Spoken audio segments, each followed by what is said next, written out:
दोस्तों 1000 रुपये वैसे तो ये मामूली रकम है, लेकिन अगर आप इसी 1000 रुपये को बचाकर इन्वेस्ट करना शुरू करते हैं तो अगले कुछ सालों में ही आप 60 से 70 लाख रुपए तक बना सकते हैं। नहीं, मैं आपको कोई ऐसी प्राइवेट स्कीम के बारे में नहीं बताने वाली, बल्कि मैं आपको 1000 रुपये से लाखों बनाने वाले जेन्युइन तरीके के बारे में बताने वाली हूँ। वो तरीका जिसकी बदौलत वॉरेन बफेट और राकेश झुनझुनवाला जैसे लोग बिलियनियर बने हैं। अब मैं तो ये नहीं कह रही कि इनकी तरह आप भी बिलियनियर बन जाएंगे, लेकिन दोस्तों अगर आपने अपने पैसों को समझदारी से इन्वेस्ट करना शुरू किया तो यकीनन आप इतने पैसे तो जरूर बना सकते हैं जिससे कि आपकी फाइनेंशियल बर्डन दूर हो सकती है।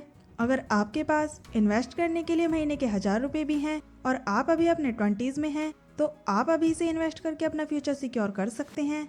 दोस्तों अब आपके मन में ये भी सवाल आ रहा होगा कि अपने पहले 1000 रुपये कहाँ पर इन्वेस्ट करें। दोस्तों आज मैं इसी वीडियो में आपकी प्रॉब्लम का सॉल्यूशन लेकर आई हूँ, जिसमें मैं आपको बताऊंगी इन्वेस्टमेंट के वो तरीके जिसमें सिर्फ 1000 रुपये से ही शुरू करके आप लाखों का रिटर्न हासिल कर सकते हैं। आप में से ज्यादातर लोगों को लगता होगा कि आप अपनी इन्वेस्टमेंट पर हाई रिटर्न तभी हासिल कर सकते हैं जब आपके पास इन्वेस्ट करने के लिए काफी सारे पैसे हों, लेकिन दोस्तों अगर आप महीने के 1000 रुपये भी सर्टेन पीरियड तक के लिए इन्वेस्ट करते हो तो आपको आपकी सोच से भी ज्यादा रिटर्न मिल सकता है। इन्वेस्टमेंट में हाई रिटर्न पाने के लिए ह्यूज इन्वेस्टमेंट की जरूरत नहीं है, जरूरत होती है तो बस समय की। आप जितनी जल्दी इन्वेस्ट करना शुरू करते हैं और जितने लंबे समय तक आपका पैसा मार्केट में रहता है आपको उतना ही ज्यादा रिटर्न मिलता है। दोस्तों इसे मैं आपको एक एग्जांपल के थ्रू समझाती हूँ। मान लेते हैं कि अभी मेरी और आपकी उम्र 20 साल की है। आपने इसी उम्र से निफ्टी 50 में हर महीने 1000 रुपये इन्वेस्ट करना शुरू कर दिए हैं और अगले 30 सालों तक ऐसे ही हर महीने 1000 रुपये इन्वेस्ट करते रहेंगे। 30 साल के 360 महीनों में आप टोटल 3,60,000 रुपये इन्वेस्ट करेंगे और जब आपकी उम्र 50 साल की हो चुकी होगी तब आप ये पैसा निकालेंगे तो आपको 3,60,000 के इन्वेस्टमेंट पर 15% के रिटर्न के हिसाब से टोटल 70 लाख रुपए मिलेंगे। दोस्तों याद रहे कि ये 70 लाख रुपए आपको हर महीने 1000 रुपये इन्वेस्ट करने के बदले में मिलेंगे। अगर आगे जाकर आपकी कमाई बढ़ती है और आप इन्वेस्टमेंट के अमाउंट को इंक्रीज करते हैं तब आपको मिलने वाला रिटर्न भी काफी ज्यादा होगा। अब दूसरी ओर मैं हूँ जो आपके इन्वेस्टमेंट शुरू करने के 10 साल बाद 30 साल की उम्र में इन्वेस्टमेंट करना शुरू किया है। मैं निफ्टी 50 में हर महीने 3,000 रुपये इन्वेस्ट कर रही हूँ, जो आपके द्वारा किए जा रहे इन्वेस्टमेंट से 3 गुना ज्यादा है। इसके बावजूद हम दोनों की 50 साल की उम्र में आपको 1,000 रुपये महीने के इन्वेस्टमेंट के बदले में 70 लाख रुपए मिलेंगे। वहीं मुझे 3,000 रुपये प्रति महीने इन्वेस्टमेंट करने के बावजूद भी सिर्फ 45 लाख रुपए मिलेंगे, जो आपसे 25 लाख रुपए कम होंगे। आपने 30 साल में 3,60,000 रुपए इन्वेस्ट करके 70 लाख रुपए बना लिए। वहीं मैंने आपसे 2 गुना अमाउंट 7,20,000 रुपए इन्वेस्ट करके भी आपसे 25 लाख रुपए कम बना सकी। दोस्तों इस एग्जाम्पल में आपने देखा कि किसे अपनी इन्वेस्टमेंट पर ज्यादा रिटर्न मिल रहा है। जाहिर तौर पर वो है आप। मैं आपसे 2 गुना पैसा इन्वेस्ट करके भी आपसे पीछे रह गई। जानते हैं क्यों? समय। दोस्तों समय ही वो सबसे बड़ा फैक्टर है जो ये डिसाइड करता है कि आपको अपनी इन्वेस्टमेंट पर कितना रिटर्न मिलेगा। इसीलिए कहते हैं कि आप इन्वेस्टमेंट जितनी कम उम्र में करना शुरू करते हैं आपको उतना ही ज्यादा रिटर्न मिलता है। तो अब आपके मन में ये सवाल आ रहा होगा कि आप अपने 1,000 रुपये कहाँ पर इन्वेस्ट कर सकते हैं। देखिए दोस्तों आज के जमाने में बहुत सारे इन्वेस्टमेंट के ऑप्शन अवेलेबल हैं, लेकिन मैं आपकी जगह अपने 20s में होती और मुझे मार्केट की ज्यादा नॉलेज नहीं होती तो मैं सिंपल निफ्टी 50 इंडेक्स फंड में SIP करती। दोस्तों मैं अब आपसे ये नहीं कह रही हूँ कि आपको भी यही करना चाहिए, क्योंकि आपको अपने फाइनेंशियल डिसीजन खुद या फिर किसी फाइनेंशियल एडवाइजर की मदद से लेने चाहिए। ये तो सिर्फ मेरा पॉइंट ऑफ व्यू है। अब आपके मन में ये सवाल भी आ रहे होंगे कि ये इंडेक्स फंड और SIP क्या है। आइए दोस्तों इसे भी ध्यान से समझते हैं। इंडेक्स फंड, म्यूचुअल फंड और एक्सचेंज ट्रेडेड फंड नए और एवरेज इन्वेस्टर के लिए इंडेक्स फंड को सबसे बेहतरीन माना जाता है, क्योंकि इसमें जोखिम काफी कम होता है और ये किफायती भी होता है। इंडेक्स फंड उस थ्योरी पर बेस्ड है जिसके मुताबिक लॉन्ग टर्म में मार्केट किसी भी सिंगल इन्वेस्टमेंट को आउट परफॉर्म कर सकता है। इस इन्वेस्टमेंट में आपको कुछ समय तक के लिए नुकसान भी हो सकता है, लेकिन बाद के सालों में जैसे जैसे मार्केट ग्रो करेगी वैसे वैसे आपका रिटर्न भी बढ़ता जाएगा एंड इवेंचुअली रिटर्न के तौर पर आपको बड़ा अमाउंट प्राप्त होगा। अपनी इन्वेस्टमेंट जर्नी स्टार्ट करने के लिए आप SIP से शुरुआत कर सकते हैं। SIP यानी कि सिस्टमैटिक इन्वेस्टमेंट प्लान। इसमें ये होता है कि आपको अपने बजट के हिसाब से वो अमाउंट सेलेक्ट करना होता है जो आप हर महीने इन्वेस्ट करना चाहते हैं।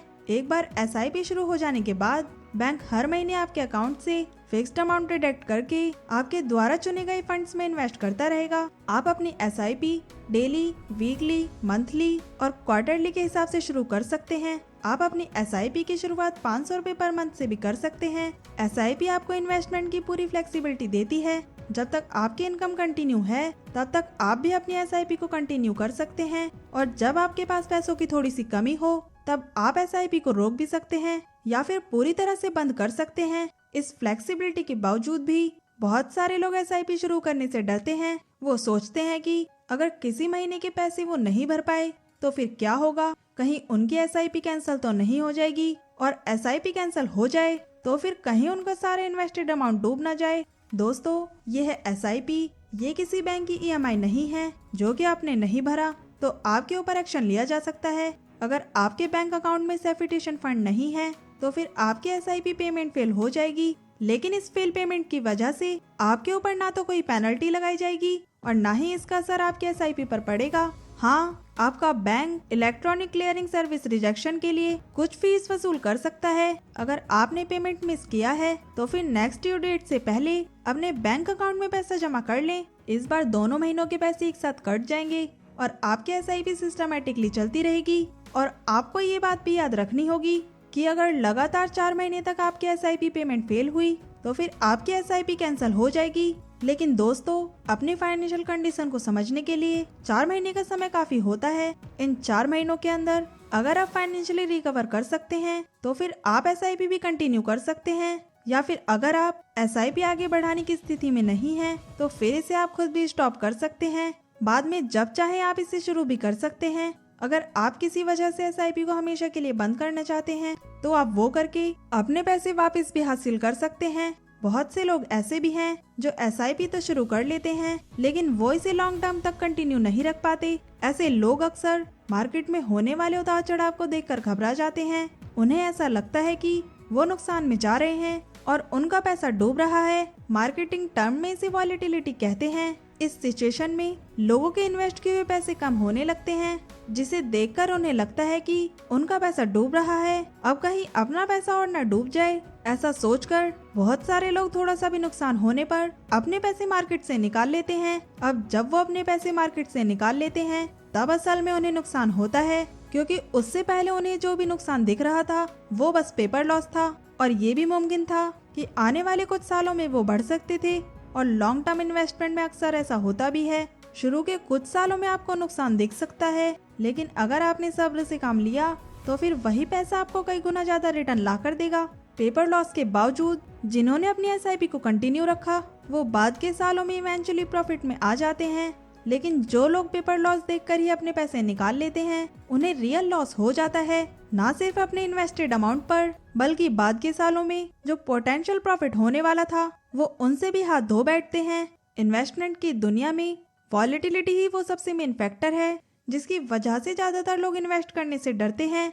वॉलेटिलिटी से डरने वाले लोगों के लिए ही वॉरेन बफेट ने कहा था कि जब वो किसी कंपनी का शेयर खरीदते हैं तो वो ये अज्यूम कर लेते हैं कि अब मार्केट अगले 5 सालों के लिए बंद हो चुकी है। वॉरेन बफेट के इस स्टेटमेंट का मतलब ये है कि वॉलेटिलिटी मार्केट का नेचर है, इसे बदला नहीं जा सकता है।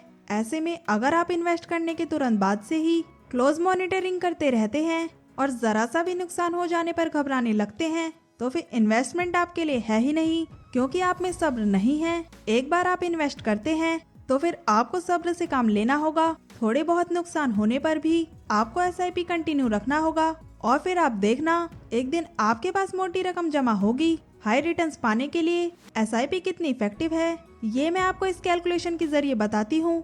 वॉरेन बफेट ने 11 साल की उम्र में सबसे पहला इन्वेस्टमेंट किया था। अब उनकी उम्र 93 साल की हो चुकी है और फिलहाल उनकी नेटवर्थ $122 बिलियन है।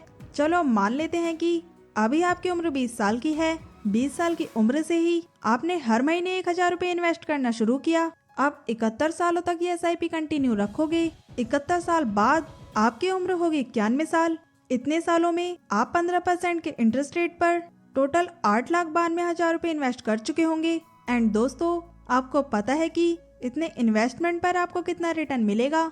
आपको मिलेगा लगभग 319 करोड़ 91 लाख रुपए। जस्ट इमेजिन, दोस्तों 71 साल तक SIP को कंटिन्यू रखना हर किसी के लिए पॉसिबल नहीं है, लेकिन अगर आप 30-40 सालों के लिए भी SIP को कंटिन्यू रखते हैं तो भी आपको अच्छा खासा रिटर्न मिल सकता है। आपको अपने इन्वेस्टमेंट पर जितना अधिक रिटर्न चाहिए, आपको उतनी ही जल्दी अपनी इन्वेस्टमेंट की जर्नी स्टार्ट करनी होगी। दोस्तों मैंने आपको ढेरों एग्जाम्पल से समझाने की कोशिश करी है कि इन्वेस्टमेंट के लिए ज्यादा पैसे नहीं बल्कि ज्यादा समय और सब्र की जरूरत होती है। अगर आपके पास ये दोनों चीजें हैं तो फिर आपको सक्सेसफुल इन्वेस्टर बनने से कोई नहीं रोक सकता। तो दोस्तों बिना देरी किए आज ही अपनी इन्वेस्टमेंट जर्नी को स्टार्ट करें। इन्वेस्टमेंट की जर्नी स्टार्ट करने के लिए आपको एक डीमैट अकाउंट की जरूरत होगी। आप फ्री में ओपन कर सकते हैं डिस्क्रिप्शन में दिए लिंक पर क्लिक करके। तो दोस्तों आज की वीडियो में बस इतना ही। उम्मीद करती हूँ आपको इस वीडियो से काफी कुछ सीखने को मिला होगा। अगर आपको ये वीडियो पसंद आई हो तो वीडियो को लाइक करें और चैनल को भी सब्सक्राइब करना ना भूलें। सो मिलते हैं नेक्स्ट वीडियो में।